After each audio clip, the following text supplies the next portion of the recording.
Yon, Ice Ice Baby. Ah, Ice Ice Baby. Maganda nga po sa inyo lahat mga kabigote. Welcome back dito sa aking page and channel. Yan. So mga kabigote, hawak ko din yung nagmo-molt natin na ice. Kita nyo ilalim. Pinong-pino na yung ilalim niya, pero yung kanyang batok, ayan, lagas. At nagmo-molt pa. Yung ulo, hindi pa masyado, Pero yung dibdib, yan, nagsimula na. So ito mga kabigote, yung ating T-check na ice project, mula sa scrap. And ngayon ay kahit pa paano nagkakaroon na ng itsura. Then thank you nga pala kay Sir Ruel Lopez na nagpahiram sa akin nung kanyang, nagbigay pala, hindi pala pinahiram kasi binigay niya sa akin.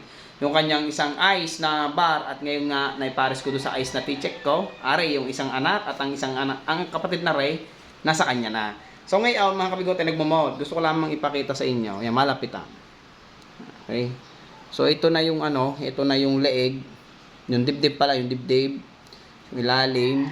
So isang generation pa mga kabigote at aray sigurado yung mga magiging anak nito ay mas pale gray na dito. Yan.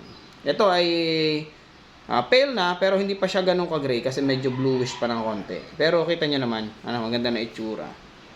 Yan, yung wing niya, yan, yung shield niya, nagmo-molt na. Itong part na ito, nag-molt na. Kita nyo, mas klarado na yung pagiging T-check na, hindi na siya tapon sa part na ito. Itong sa ilalim, yan, nagmo-molt pa yan. Sa may balikat, nagmo-molt pa rin. So, ito mga kabigote, yan, ibukan natin.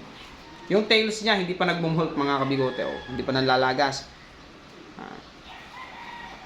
So, yan siya. Hindi pa nalalagas yung tails. Pag nag-molt yung tails niyan, mga kabigote, mas dark yung magiging tail bar niyan. Bata pa. Hindi pa pwedeng i-breed. So, syempre, hindi muna natin i-breed. At atin munang hihintayin na mag-mature ng sagay. Mas maganda ang mga magiging inakaya, Tingnan nyo yung kanyang shield, Hindi pa buo. Kasi nga, ay nagmo-molt pa. Pero maganda doon, klarado na. Ganyan naman,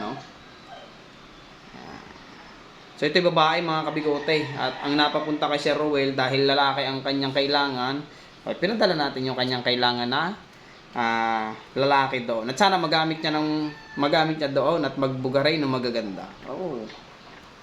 Okay. Philippine made ice mga kabigote. From Damasin Pigeon cross to Racing Pigeon na T-check. Kombinasyon na rin ng dalawang project ng dalawang mahilig mag-project. Sir Ruel Lopez and Maestro Bigote Lop. Ayan, Thank you mga kabigote and see you next video. Bye-bye!